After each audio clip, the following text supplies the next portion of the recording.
We're gonna go get some scion wood. This is essentially a 2-pair tree now.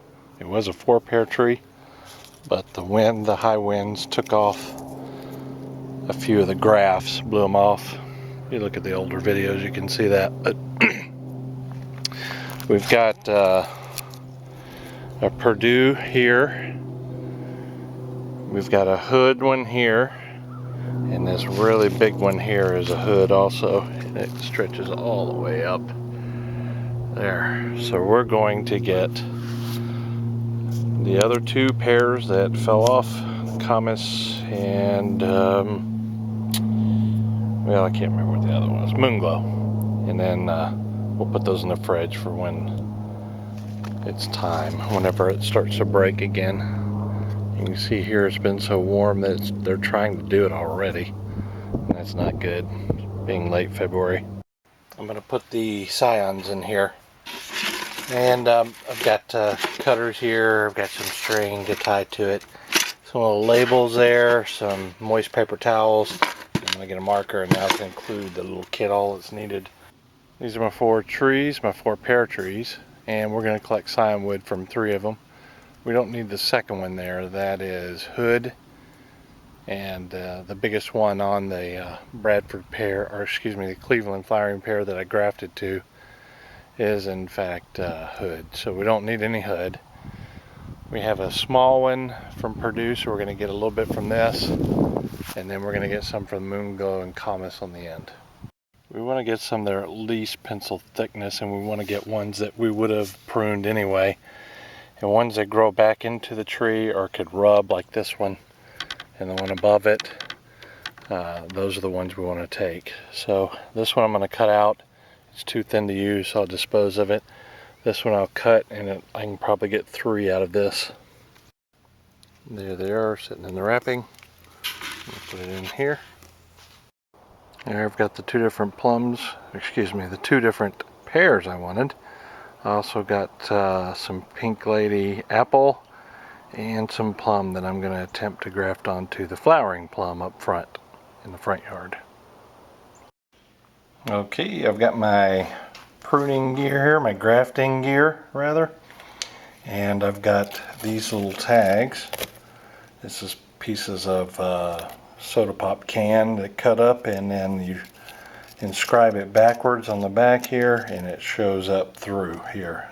It won't fade, nothing will happen to it. I've got some on the other prunes that I did last year still. I've got some wax tape and some other yellow in case I need it for extra security, along with the clippers. So that's about it for all I need to do the cleft grafting. This is the tree that I grafted onto last year, and you can see here that we've got actual bud growth going here. This is hood, and I've got one Purdue here, and it's this one. It had wind caught it and cracked it. I'm attempting to let it grow up. I cut it back here so it'll grow away from the branch here, but I'm hoping that'll scab over and become useful. Now the tree put up this one here that I'll make useful for grafting, this one here that I'll make useful for grafting, and some sprouts, I guess you'd call them sprouts, off the side that I'll use here, and possibly here and here as well. And I'll show you what it looks like when I'm done. This particular branch is Purdue, so I'm going to put another Purdue scion on it. What I did was I cut a slit into this, and I angled this, and all I'm going to do is shove this in here like so, and then I'm going to wrap it really tightly here, and that's all I'm going to do. And that's my wrap job right there. Grafting done. I put 3 Purdues on this one to match this one that's Purdue. I put 2 Comus here and here. You can see the little C there for that. And these things are really hard to graft for some reason. I only got 1 to take last year. I put 1 apple down here. If it grows, fine. If it doesn't, it'll get off nice and easily. Let's see, that's a hood from last year. Really big one here growing up is hood. On to the one I grafted last year. I put 2 more Moonglow attached here and here, and this is the Moonglow sticker for it. So sorry if the wind, it's a windy day, if that wind is interfering with the sound. So a second graft onto a graft for that because there was no space. And I did some with the flowering plum.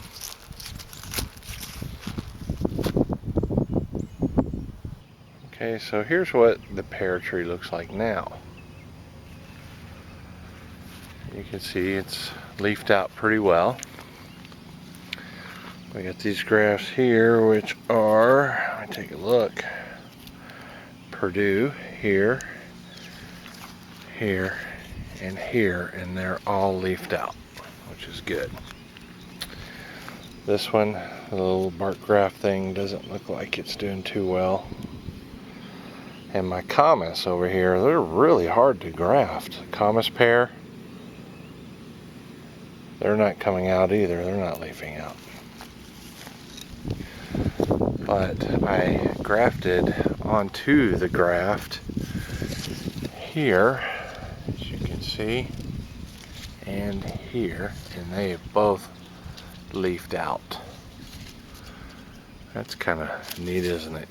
Graft onto a graft that I did before. Seem to be the best ones taking also, and these are Moonglow pears. The apple is not seeming to be doing anything, so that may come out. You can see that I've got this EMT, and it is bolted, screwed into the tree in a couple places there, and that was to keep this one from breaking off. I had one over there last time. In the last video you'll see one broke off. That's because when you graft to the side, you can see up here, it's called bark grafting. When you do that, of course it can't grow into the tree, it can only grow out, and that creates a weak connection right here. So I kind of prefer the cleft grafting because it'll heal all the way around. But we'll learn for next time. But I've got this braced, and we're going to let this continue to mature and become the primary lead in this new tree. Here's my flowering plum. Pretty tree, grows really slow. And here's the scion wood for it. It doesn't look like these are going to take. I haven't counted them out yet, but it doesn't look like they're going to take. A really big tree, I also did cleft grafts last year, and I kind of wanted to show you what it looks like now. Here's one. You can see the union here starting to heal over, and here. And when you step back, you can't even tell. Here's another example. You can see here and right here. Stepping back, you can't even tell the difference. Well, other than the pears growing on it. There and there. See it up there. And one more. This one is a Moonglow. You see the graft here. Over here it still has the wax from last year. I just removed it. And let's take a look at the pears. We got 4 on this one. Isn't that neat? This is my pink lady apple, and she is blooming out and has lots of little apple blooms on her. It'd be nice if I could get an apple off this little old tree. I'd thin it down to a couple if it'd work. And this little tree was a gifted seed-grown tree from my wife's uncle, and I put Pink Lady on her right there. Well, you can see where the 4 places are, and it's leafing out. Even got little flowers on it there. There's a little bud right there. Looks like that one's gonna make it. Not so sure about that one and the one behind it. But realistically, I'm just looking for one, maybe two to come off of this one. Then I'll hack that big one off right here and let it go to be a pink lady. Just a quick shot of the orchard, y'all. Got a flowering, a crab apple there. Used to pollinate the apples. This line here for pears. Then I have apples here and peaches over there. One plum cot on the end here, at the end of the bed there, you can see. Got some turtles having fun here while I'm filming this. They don't seem to be too distracted by me.